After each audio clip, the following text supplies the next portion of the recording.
magbibigay ng mensahe sa'yo at siya ang nagsunding ina mo. Ay naman, guys, gusto nyo bang tumawa? Pampawala ng kapag-tensyon. Wow. Sampung wow para sa inyo. Panoorin. Paano kapag bigla kang pinapasok sa bahay ni Kuya? Game ka pa ba? Parang hindi ko na kayang pumasok. Uy, kasi may mga anak tayo. Pero kung ipasok kami pamilya, okay na. Pero sinabi mo sa mga ka-opisina mo, magbabakasyon ako. Kailan ka ba huli nagbakasyon? Bago lang, Mr. Bago lang. Very refresh and recharge.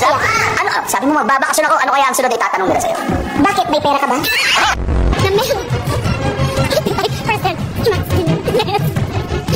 congratulations sa ating time. Cheers!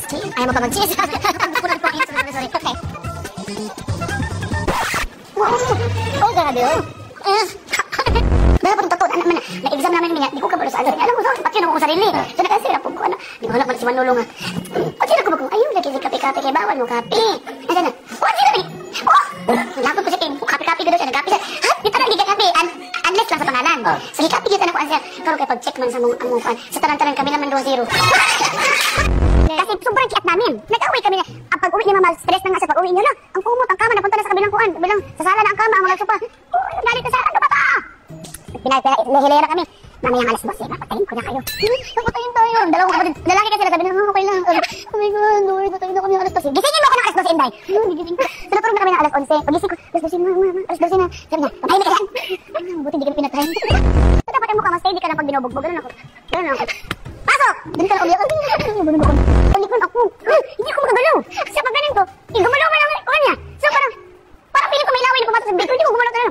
Pagtangka ng lips niya sa patay, nalunok ko yung laway niya. Akala ko buntis na ako at ito. Pumunta ako sa groceryhan doon. Pagsanin ko lang, kasi boy, patay, sobrang sweet sila ng dalawa.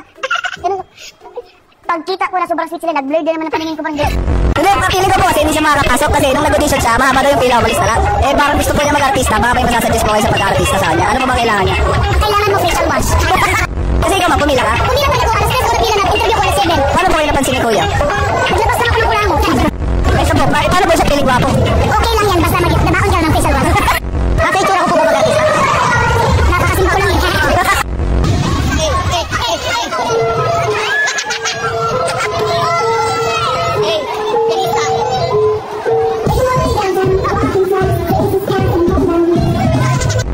Tuyo nila, oh.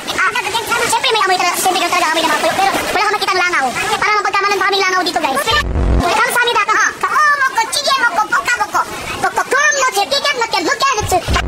If someone question why I have award, don't worry, I question too. I just received award all of my life from my mother and father every time they're angry to me. But tonight, my heart is very kuan.